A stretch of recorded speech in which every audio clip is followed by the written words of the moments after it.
मछली वाले भाइयों, आप सभी का स्वागत है आपके अपने YouTube चैनल टैंक फिश कस्ता में एक कदम फिश फार्मिंग की ओर। जैसा कि आप लोग जानते हैं कि हमारे इस मेथड से फिश फार्मिंग कर रहे हैं, इसमें हमने सीमेंटेड टैंक बना के फंगास का कल्चर कर रहे हैं। तो आज हम आप लोगों के साथ इस वीडियो में बात करेंगे कि जो हमारी मछलियाँ होती हैं, जो हमारे फिश फार्मर्स होते हैं, वह अपनी मछलियों को फीडिंग कराते हैं। अगर हम अच्छे से फीडिंग मैनेजमेंट कर लेते हैं तो हमारे मछलियों का ग्रोथ भी अच्छा होता है और हमारे प्रोडक्शन में काफ़ी हद तक बढ़ जाता है। तो आज इसी को लेकर हम बात करेंगे कि जो हमारा फीड का कंपोजिशन है, न्यूट्रिशन वैल्यू है, उसमें क्या क्या होना चाहिए। कंपोजिशन में बात करें तो उसमें प्रोटीन होता है, फैट होता है, विटामिन्स होते हैं, कार्बोहाइड्रेट होते हैं। तो इन सब चीज़ों को अगर हम सही अनुपात में, सही परसेंटेज में हम अपनी मछलियों को देते हैं, जो कि हमारे जो भी हम कंपनी का फीड यूज़ करते हैं उसमें अगर सही से इनका अनुपात दिया हुआ है, परसेंटेज दिया हुआ है, तो हम अपनी मछलियों का ग्रोथ जो है वह प्रॉपर और अच्छा प्रोडक्शन कर सकते हैं। तो ये सब चीज़ें हैं जो कि हमें अपने फीड मैनेजमेंट में हमें ध्यान देना होता है कि उनके परसेंटेज सही से हैं या नहीं हैं। तो चलिए आज की वीडियो शुरू करते हैं।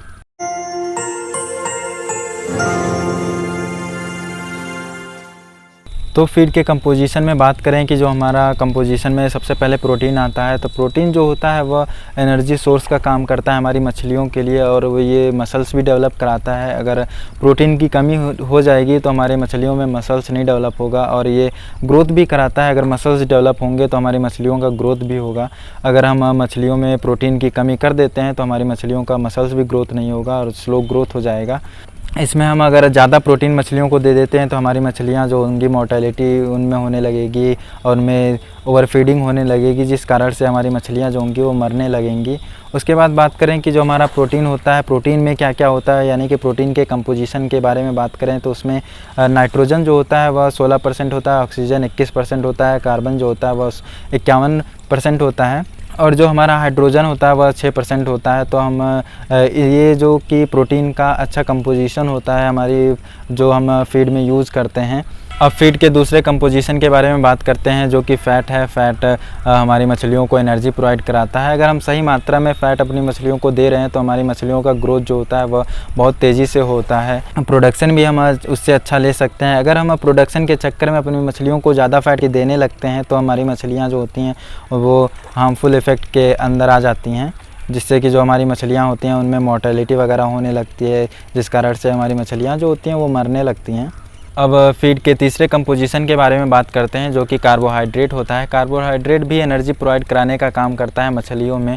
अगर हमारी जो मछलियाँ होती हैं कार्बोहाइड्रेट खाती हैं जो कि हमारे फीड में दिया होता है, इसको पचाने में मछलियों को थोड़ा सा दिक्कत होती है, यानी कि देर से डाइजेस्ट होता है। तो हमें भी कार्बोहाइड्रेट का ध्यान में रखते हुए अपनी मछलियों को देना चाहिए कि उतना ही दें जितना कि हमारी मछलियां जो होती हैं डाइजेस्ट कर सकें आसानी से। ज़्यादा फीड वगैरह नहीं देना चाहिए जिससे कि इनडाइजेशन हो जाए या फिर ओवर फीडिंग हो जाए, जिससे कि जो हमारी मछलियाँ होती हैं मोर्टेलिटी की तरफ जाने लगें, मरने लगें। अब बात करते हैं फीड का जो चौथा कंपोजिशन है वह विटामिन है। विटामिन जो होता है वो ऑर्गेनिक कंपाउंड है, इसको मछलियां जो होती हैं वो स्टोर नहीं कर सकती हैं। तो हमारे मछलियों के हर डाइट में विटामिन देना ही देना होता है। तो विटामिन जो होता है एक्चुअली में वो दो प्रकार का होता है, यानी कि वाटर सॉल्युबल और फैट सॉल्युबल विटामिन होता है। वाटर सॉल्युबल विटामिन में हम बात करें तो विटामिन बी होता है, विटामिन सी होता है, फोलिक एसिड होता है, एस्कॉर्बिक एसिड होता है। तो विटामिन सी जो होता है हमारी मछलियों के लिए बहुत ही ज़्यादा इंपॉर्टेंट होता है। ये एक पावरफुल एंटीऑक्सीडेंट होता है और ये हमारे मछलियों का इम्यून सिस्टम बूस्ट करने में, यानी कि इम्प्रूव करने में हेल्प करता है, जिस कारण से हमारी जो मछलियाँ होती हैं बीमार कम होती हैं। हमारी मछलियों में डिजीज़ को लेकर कोई भी प्रॉब्लम नहीं होती है। फैट सॉल्युबल विटामिन के बारे में बात करें तो उसमें विटामिन ए आता है, विटामिन के आता है, विटामिन ई आता है और इसमें विटामिन डी भी आता है। विटामिन ए जो होता है वह रेटिनॉल होता है, यानी कि हमारी मछलियों को क्लियर विज़न के लिए हेल्प करता है। और जो विटामिन डी होता है वह मछलियों के लिए हड्डी को मजबूत करने में हेल्प करता है। जो विटामिन ई होता है वह हमारी मछलियों के लिए पावरफुल एंटीऑक्सीडेंट का काम करता है, जो कि हमें अपनी हर डाइट में, मछलियों की हर डाइट में अपनी मछलियों को देना चाहिए। अब फीड के पांचवें कंपोजिशन के बारे में बात करते हैं जो कि मिनरल होता है। मिनरल जो होता है वो इनऑर्गेनिक कंपाउंड होता है। ये हमारी मछलियों के बॉडी को प्रॉपर फंक्शन कराने में हेल्प करता है। मिनरल में बात करें तो जैसे क्लोराइड हो गया, सोडियम हो गया, पोटेशियम हो गया, फास्फोरस हो गया, सेलेनियम होता है, जिंक होता है, आयोडीन हो, तो ये सारे कंपाउंड होते हैं जो कि हमारी मछलियों के लिए बहुत ही ज़्यादा आवश्यक होते हैं, यानी कि मिनरल्स। ये अगर मिनरल्स इनको नहीं मिल पाता है फीड के थ्रू तो वे वाटर से इन एलिमेंट्स को कंपनसेट करने की कोशिश कोशिश करते हैं। ये जो मिनरल्स होते हैं हमारी मछलियों के लिए बहुत ही ज़्यादा ग्रोथ में, इनके हार्मोन को, इनके एंजाइम को लेकर कहिए तो ये बॉडी को अरेंज करने में यानी कि बैलेंस करने में बहुत ही ज़्यादा सहायक होते हैं। तो हमारी मछलियों के लिए जो फीड होता है उसमें इन मिनरल्स का होना आवश्यक होता है। तो ये सारे फीड के कंपोजिशन हैं, जैसे प्रोटीन हो गया, फैट हो गया और कार्बोहाइड्रेट हो गया, विटामिन हो गया, मिनरल हो गया।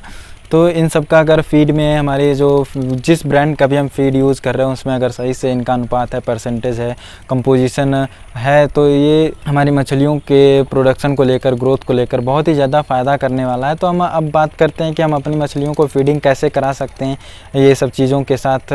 तो हमारी जो मछलियाँ होती हैं उनको हम अच्छे से उनको फीडिंग कराएँ और इन सब कंपोजिशन के साथ अगर फीडिंग कराते हैं तो उनका अच्छा ग्रोथ आएगा और ये एक अच्छा न्यूट्रिशन वैल्यू है जो कि हमारी मछलियों के लिए अच्छा होता है। इनमें डिजीज़ का भी खतरा कम रहता है, उनका ग्रोथ भी अच्छा होता है, जिससे हम इनसे अच्छा प्रोडक्शन ले सकते हैं। अगर फीडिंग के टाइम अगर कोई भी समस्या आती है तो उसकी हम वीडियो पहले ही बना चुके हैं, जो कि आप ऊपर आई बटन में हम दे देंगे, वहाँ से आप जाके देख सकते हैं।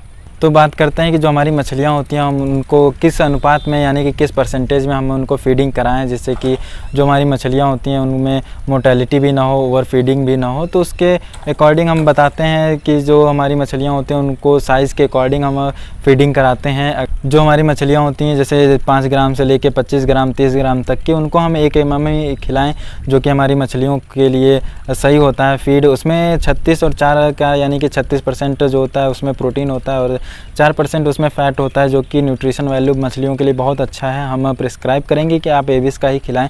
एबिस का जो होता है न्यूट्रिशन वैल्यू बहुत ही अच्छा आता है।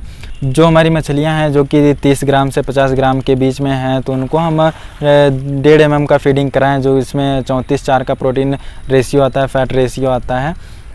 उसके बाद 50 ग्राम से 100 ग्राम तक हम 2 mm प्रिस्क्राइब करें कि जो हमारी मछलियाँ होती हैं उनको 2 mm खिलाएं, उसमें जो 32:4 का परसेंटेज आता है। उसके बाद हम बात करें कि जो हमारी मछलियाँ 100 ग्राम तक हो गई, 100 से हम 200 ग्राम के आसपास और 250 ग्राम के आसपास उनको हम 3 mm के आसपास हम उनको फीडिंग कराएँ। 3 mm के में जो 30:4 का प्रोटीन रेशियो आता है और फैट रेशियो आता है। उसके बाद हम 250 ग्राम के से लेकर 1 kg के आसपास उनको हम 4 mm आसानी से खिला सकते हैं, जिसमें 28-3 का यानी कि 28 प्रोटीन आता है और 3 जो होता है वो फैट होता है। आसानी से वे मछलियाँ जो होती हैं ये खा लेती हैं। इनको फीडिंग जो होता है वो फ्लोटिंग फीडिंग ही, जैसे कैटफिश होती है उनको फ्लोटिंग फीडिंग पसंद होता है उनको खाना, और सिंकिंग फीड भी अवेलेबल होता है मार्केट में जो कि हम अपनी मछलियों को खिला सकते हैं। लेकिन सिंकिंग फीड के हिसाब से हमें अपने तालाब जो होते हैं, टैंक होते हैं, उनको हमें उसमें किस हिसाब से मछली डाले हुए हैं उसके अकॉर्डिंग हम सिंकिंग फीड, फ्लोटिंग फीड का यूज़ करते हैं। जैसे हमने इसमें फंगास डाला हुआ है तो हम इसमें फ्लोटिंग फीड ही खिलाना प्रेफर करते हैं कि जो हमारी मछलियाँ हैं फ्लोटिंग फीड खाना पसंद करती हैं और अच्छे से खाती हैं, उसमें कुछ भी बचता नहीं है। जो सिंकिंग फीड होता है वो एक्चुअली में वह पानी के नीचे चला जाता है यानी कि ग्राउंड तक पहुंच जाता है, जो कि उसमें पता नहीं चलता है कि जो हमारी मछलियां हैं प्रॉपरली उन फीडिंग को खा रही हैं या नहीं खा रही हैं या फिर स्टोर हो रहा है। तो हम इसलिए सिंकिंग फीड मछलियों को नहीं देते हैं, फ्लोटिंग फीड ही देते हैं।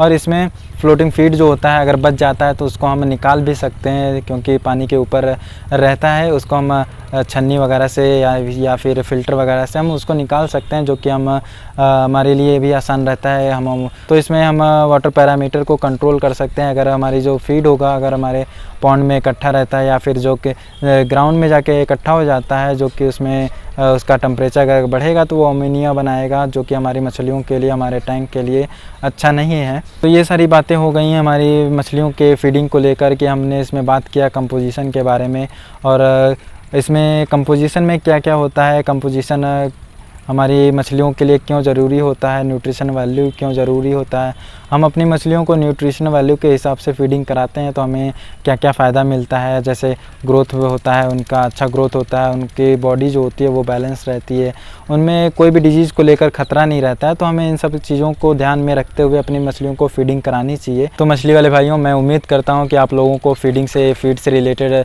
सारी इन्फॉर्मेशन मिल गई होगी कि हमारे न्यूट्रिशन वैल्यू के हिसाब से क्या कंपोजिशन होता है, जो हमारी कंपनी, हम जिस कंपनी का फीड यूज़ करते हैं उसका कंपोजिशन क्या होता है। तो हम ये बेसिक सी बातें थी जो कि हम आपको बताए हैं कि आप अपनी फीड में अपनी फीडिंग जो मछलियों को कराते हैं उसमें देख सकते हैं कि हमारी जो हम जिस कंपनी का यूज़ कर रहे हैं उसमें ये सारी चीज़ें हैं या नहीं हैं, इसी अनुपात में हैं या नहीं हैं। अगर इस अनुपात में रहती हैं तो हम अपनी मछलियों का ग्रोथ अच्छा करा सकते हैं। तो दोस्तों यह वीडियो आप लोगों को कैसी लगी, अच्छी लगी तो लाइक कीजिएगा, चैनल को सब्सक्राइब कीजिएगा। अगर आपका कोई सवाल है या सुझाव है या आप किसी टॉपिक पर वीडियो चाहते हैं तो आप हमें कमेंट करके ज़रूर बताएँ, जिससे कि जो हमारी नेक्स्ट अपकमिंग वीडियो होंगी उसमें हम आपके जो सवाल होंगे, क्वेश्चन होंगे, टॉपिक होंगे, उनको हम कोलैबोरेट करके वीडियो लाने की कोशिश करेंगे।